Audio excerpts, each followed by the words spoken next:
آج پوری روئے زمین کے اوپر جمہوریت کا غلبہ ہے.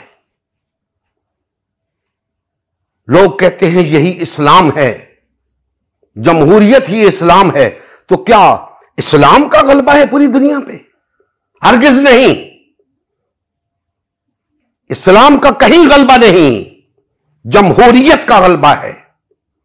اور جمہوریت ایک دین ہے. آج پوری روئے زمین کے اوپر اسلام کا واحد بد مقابل جمہوریت ہے. اسلام کو ہندو مت سے کوئی خطرہ نہیں، یہودیت سے کوئی خطرہ نہیں، عیسائیت سے، بدھ مت سے کوئی خطرہ نہیں.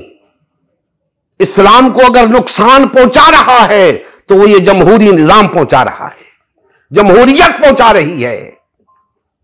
اور ہمیں اس کا ادراک ہی نہیں.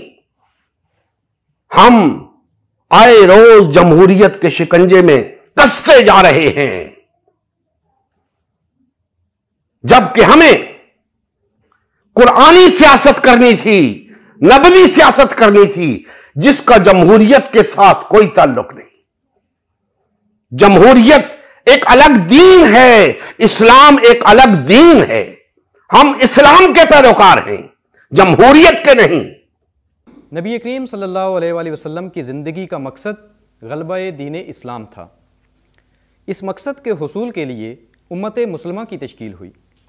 امت مسلمہ نے نبی کریم صلی اللہ علیہ وآلہ وسلم کی سیادت و قیادت میں اسلام کو غالب و نافذ کیا. جب تک امت مسلمہ میں وحدت رہی، اسلام کا غلبہ برقرار رہا. جیسے ہی امت مسلمہ میں تفرقہ رونما ہونا شروع ہوا، یعنی پارٹی بازی شروع ہوئی، اسلام کا غلبہ جاتا رہا. آج غلبہ دین اسلام کی بحالی کی واحد صورت امت مسلمہ کی تشکیل نو ہے.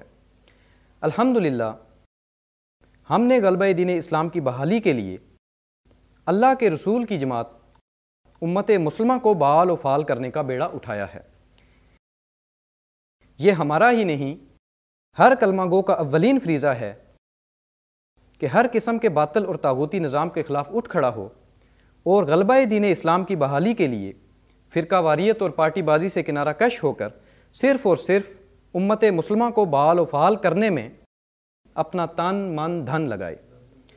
اس مشن کا حصہ بن کر اپنا فرض منصبی ادا کیجیے، حق مسلمانی ادا کیجیے. مزید تفصیل کے لیے ہمارا یوٹیوب چینل امت مسلمہ سبسکرائب کریں. ہمارا فیس بک پیج امت مسلمہ کی تشکیل نو لائک کریں. اس پیغام کو زیادہ سے زیادہ شیئر کریں.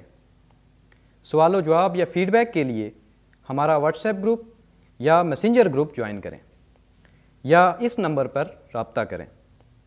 نمبر اور تمام لنکس ڈسکرپشن میں بھی موجود ہیں. جزاک اللہ خیر.